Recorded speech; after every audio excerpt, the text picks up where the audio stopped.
Oi, gente, tudo bem? Meu nome é Carolina, mas pode me chamar de Carol. Eu sou uma das monitoras desse semestre de prática médica baseada em evidências e hoje eu convido você que está me assistindo nessa videoaula. Nós fazemos uma profunda análise de uma meta-análise que nós vamos escolher juntos. Eu vou mostrar como funciona o processo de pesquisa, de seleção, de análise e de interpretação dos resultados. Então, hoje, por mais que seja um tipo de estudo muito complexo e muito rebuscado, você vai sair daqui sabendo interpretar uma meta-análise, eu te garanto. Bom, eu não sei vocês, mas eu ainda não sou médica. Então, como eu não tenho nenhuma pergunta muito rebuscada ou muito específica sobre o caso de algum paciente ou alguma dúvida desse tipo, eu vou me usar como cobaia hoje e vou mostrar para vocês como todo mundo precisa ter essa habilidade valiosa e como é importante você saber pesquisar um estudo de qualidade, de complexidade e saber interpretá-lo. Então, eu vou me usar de exemplo para que a gente possa responder a minha dúvida hoje. Recentemente, eu resolvi cuidar melhor da minha alimentação. Então, uma das minhas dúvidas era se eu deveria substituir o açúcar comum pelo uso do adoçante. Como tem muita coisa na internet hoje em dia que a gente não sabe se pode confiar, eu pensei, nada melhor do que usar essa oportunidade dessa videoaula para eu responder a minha dúvida. Será que é melhor o uso do açúcar ou do adoçante para a saúde em geral? Será que o adoçante faz bem? Será que o adoçante faz mal? Será que não muda nada? É o que eu quero descobrir hoje. Como nós já vimos bastante esse conteúdo, especialmente no trabalho 1, então eu vou passar mais rapidamente. O nosso P seria uma jovem mulher, a população, o paciente, a intervenção, o consumo de adoçante, o controle e o consumo de açúcar comum, e o o outcome, melhora da saúde geral. Então, vamos achar nossos descritores? O DEX, ou Descritores em Ciência da Saúde, é um vocabulário controlado utilizado na área de ciências da saúde. Ele é a versão em português do MESH, que é o Medical Subject Headings, que é um vocabulário similar usado internacionalmente. Ele inclui termos e expressões que são usados para padronizar a busca de informação. No exemplo do vídeo, eu estou buscando um dos componentes da nossa pergunta PICO, que seria o adoçante. Agora já podemos montar a estrutura da nossa pergunta. Nunca podemos esquecer de adicionar os operadores booleanos, que são termos utilizados em busca de bancos de dados para combinar ou excluir palavras-chave específicas, tornando a pesquisa mais precisa. No nosso caso, nós usamos os operadores OR e AND. Com a pergunta clínica pronta, podemos aplicá-la no PubMed, que é uma base de dados de acesso público e uma das principais fontes online de literatura científica, como nós já aprendemos em aula. Feita a pesquisa, eu vou aplicar o filtro de meta-análise e eu vou escolher o primeiro estudo que eu enxergar, porque com certeza, se ele está no PubMed, ele é bom, né? Gente, é claro que eu tô brincando. Eu só chamei essa atenção porque a gente não pode escolher o primeiro estudo que aparece só porque tá no PubMed. Existem muitos estudos que não têm tanta qualidade assim. Por isso, é importante a gente ter um senso crítico também na hora de escolher o nosso estudo. Claro, eu li algumas das meta-análises dos estudos antes de montar essa aula, então o que eu escolhi eu acho que serve como um exemplo bom pra gente poder analisar. Como tudo na vida, a gente precisa de contexto para entender qualquer assunto. Então, escolhido o nosso trabalho, nós vamos buscar entender o tema dessa meta-análise. Na primeira página, além do título e dos autores, nós temos também um resuminho, famoso spoiler, de cada uma das etapas até a conclusão do trabalho. Temos aqui essa visão do estudo, lendo o título e o resumo, mas também podemos ler a introdução para nos ajudar nessa contextualização. Resumidamente, com o aumento do interesse em diminuir a ingestão calórica, adoçantes não açucarados, os NSS em inglês, ganharam popularidade como substitutos de açúcar simples. Agora que todo mundo já entendeu qual é o tema dessa meta-análise, a gente precisa entender qual é o objetivo de pesquisa ou hipótese que essa meta-análise visa abordar. Então, essa meta-análise quer esclarecer os impactos à saúde do consumo dos adoçantes em adultos e crianças, obesos ou não. Ok, eles declararam ali no estudo deles que esse é o objetivo dessa meta-análise. Mas será que é só isso mesmo? Eles juram de dedinho? Para isso, a gente pode vir aqui no site do PubMed e se a gente rola um pouquinho para baixo, vai ter uma coisa chamada conflitos de interesse. Aqui nesses conflitos de interesse, eles declaram que eles não têm nenhum apoio financeiro a não ser dessa World Health Organization, que é a Organização Mundial da Saúde, sem mais nem menos, localizada na Suíça. E esse estudo, na verdade, está sendo apoiado por essa organização porque, com base nas evidências geradas por essa meta-análise, eles vão montar as diretrizes, ou seja, os guidelines, do uso de adoçantes para crianças e adultos obesos ou não no mundo. Que importância, né? Mas já imaginou se ali aparecesse que, na verdade, uma grande indústria de adoçantes ou de açúcar está patrocinando essa pesquisa? Talvez isso faria diferença nos resultados, né? Então, aqui sempre fico alerta. Sempre vamos ficar de olho na afiliação dos autores ou até mesmo no conflito de interesse de quem apoia a pesquisa. Continuando nossa leitura, nós temos a parte dos métodos.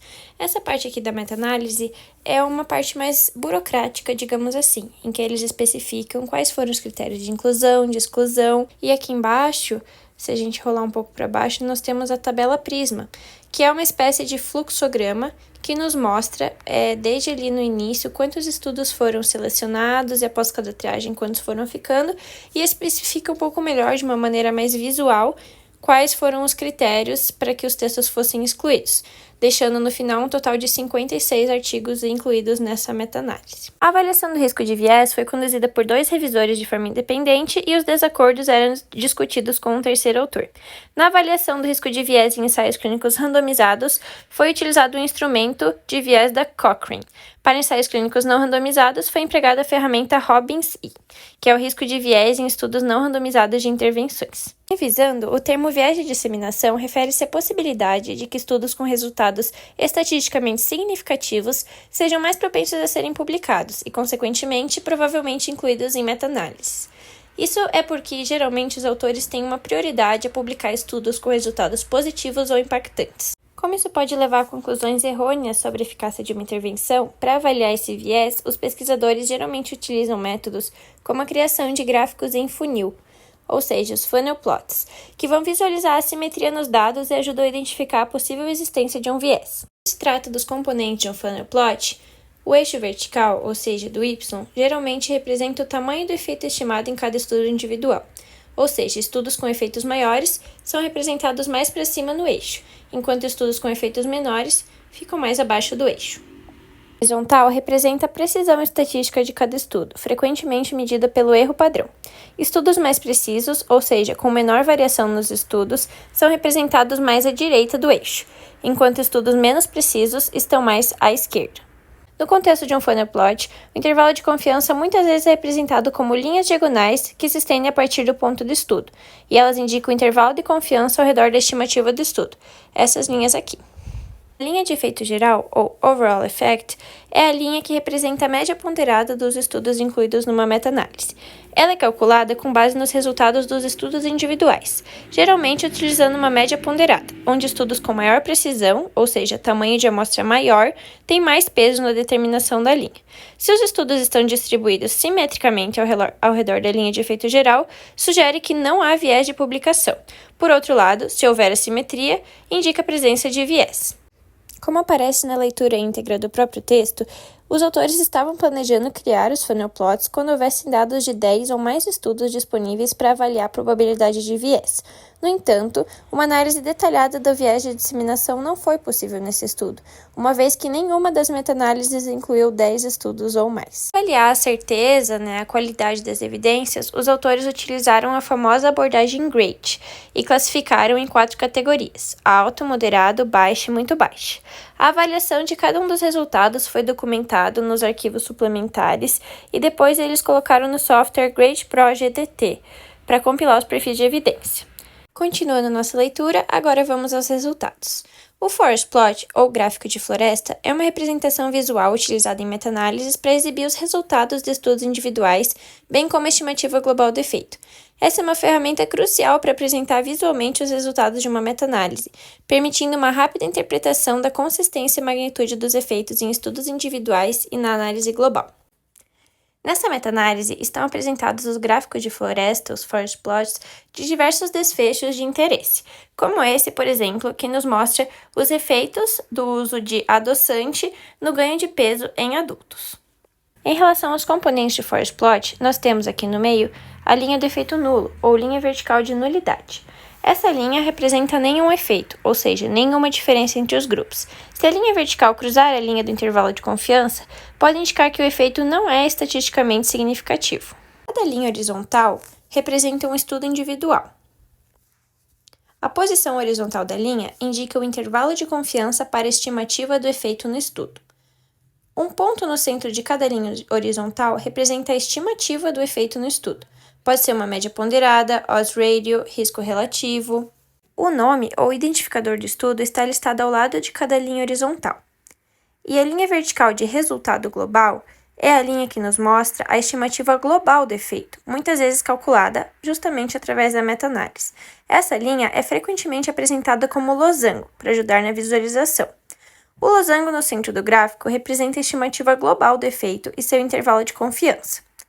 Se o losango cruzar a linha da nulidade, pode indicar que o efeito não é estatisticamente significativo. Agora que estamos nos encaminhando para o final dos resultados, eu vou explicar cada uma dessas medidas. Eu vou escolher esse desfecho aqui de sobrepeso e obesidade. A heterogeneidade mede a variação entre os estudos incluídos na meta-análise. Para esse desfecho, o valor indica a quantidade de heterogeneidade presente nos resultados. Valores maiores indicam maior variação entre os estudos. Nesse caso, o valor sugere alguma heterogeneidade. O p-valor é um indicador estatístico que testa a hipótese nula de que não há heterogeneidade. Nesse caso, um p-valor super pequeno de 0,01 significa que há evidências estatísticas significativas de heterogeneidade entre os estudos. E o i-quadrado é uma métrica que expressa a porcentagem da variação total entre os estudos devido à heterogeneidade em vez de chance. I-quadrado varia de 0 a 100%. Onde 0% indica nenhuma heterogeneidade e 100% indica heterogeneidade total. Assim como nas estimativas agrupadas de cada desfecho, que eu acabei de comentar, o efeito global representa o resultado geral da meta-análise, incluindo a variação entre os estudos. O valor de heterogeneidade e o p-valor são novamente apresentados para indicar a heterogeneidade. Nesse caso aqui, esses valores aqui nos indicam uma alta heterogeneidade entre os estudos. Em toda a nossa análise, o estudo apresenta algumas limitações e possíveis vieses importantes. Inicialmente, a revisão identificou um grande número de estudos, mas muitos deles foram excluídos devido à qualidade metodológica limitada, como falta de transparência ou também falta de comparabilidade. A maioria dos estudos não forneceu informações detalhadas sobre intervenção, comparador e resultados, o que prejudicou a avaliação. Ok, agora analisamos os resultados e eu quero saber. Eu posso tomar adoçante? Vai fazer mal para minha saúde? Vai fazer bem? Não vai fazer diferença? Eu preciso substituir o açúcar? Então vamos aos resultados. De todos os nossos desfechos de interesse, como por exemplo, peso corporal, controle glicêmico, saúde oral, comportamento ao comer, preferência por sabor doce, câncer, doença cardiovascular, doença do rim, entre todos os outros, a nossa conclusão foi a seguinte. Mesmo com uma análise adequada da meta-análise, muitas vezes o que pode acontecer é que os estudos não necessariamente chegam a uma conclusão, e é muito frequente que esses tipos de meta-análise alertem que precisam ser feitos mais estudos para ter evidências de maior qualidade sobre o assunto. Isso não significa que a meta-análise foi feita de forma inadequada. Isso só nos mostra que, após uma meta-análise, mostra-se que os resultados que existem sobre a nossa pergunta não são 100% coerentes uns com os outros, e alguns deles foram feitos com baixa qualidade de evidência. Ao todo, foram incluídos 56 estudos que avaliaram as associações e os efeitos dos adoçantes em diferentes resultados.